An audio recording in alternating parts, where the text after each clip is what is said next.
నెల్లూరు జిల్లా కావలి డీఎస్పీగా శ్రీధర్ బాధ్యతలు చేపట్టారు. తాను డీఎస్పీగా రాయచోటిలో విధులు నిర్వహిస్తూ సాధారణ బదిలీలో భాగంగా ఇక్కడికి ట్రాన్స్ఫర్ అయ్యి వచ్చినట్లు ఆయన చెప్పారు. కావలి సమాచారం అధికారుల దగ్గర నుంచి తీసుకున్నారని తెలిపారు. డివిజన్ పరిధిలో శాంతి భద్రతలకు భంగం కలగకుండా చూస్తామన్నారు. రౌడీజం కానీ లేకపోతే ఇంకేమైనా గూండాయిజం కానీ ఇట్లాంటివంతా కూడా మీ దృష్టికి వస్తే మాకు చెప్పండి, వెంటనే చర్యలు ఉంటాయి. అదేవిధంగా మత్తు పదార్థాలు యువత బానిస అవుతున్నారు. ఈ మధ్య కాలేజెస్ కూడా ఎక్కువ ఉన్నాయి ఇక్కడ కావల్లో. దాదాపు 4 ఇంజనీరింగ్ కాలేజీలు ఉన్నాయనుకుంటా కావాలి చుట్టుపక్కల.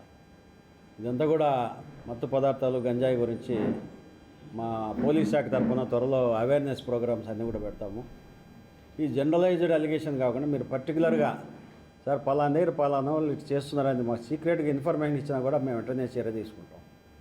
జనరల్గా చెప్పేస్తారు సార్ అక్కడ అది ఉంది సార్ ఇది సార్ అది. అట్లా కాకుండా మీకేమైనా ఇన్ఫర్మేషన్ వచ్చినప్పుడు మాకు చెప్పండి సీక్రెట్గా, మీ పేరు బయట పెట్టకుండా మేము గట్టి చర్యలు తీసుకుంటాము. అదేవిధంగా కావలి పట్టణంలో కూడా ట్రాఫిక్ సమస్యలు చాలా ఉన్నాయి. జనాభా పెరిగిపోతుండరు, వెహికల్స్ పెరిగిపోతున్నాయి, రోడ్లు ఏం పెరగల. ఇంకా వెండర్స్ అంతా రోడ్డు మీద వచ్చాడు, వాడిని ఏమన్నా అన్నామంటే సార్ మా కడుపు కొడతారు సార్ అంటారు. ఇట్లా రకరకాల సమస్యలు ఉన్నాయి. దీనికి మున్సిపాలిటీ వాళ్ళు, రెవెన్యూ వాళ్ళు అందరూ కలిసి కూడా చేయాలా. వాళ్ళతో అందరూ కూడా కలిసి మాట్లాడుతున్నాము. ట్రాఫిక్ సమస్య లేకుండా కూడా ట్రాఫిక్లో ప్రాబ్లం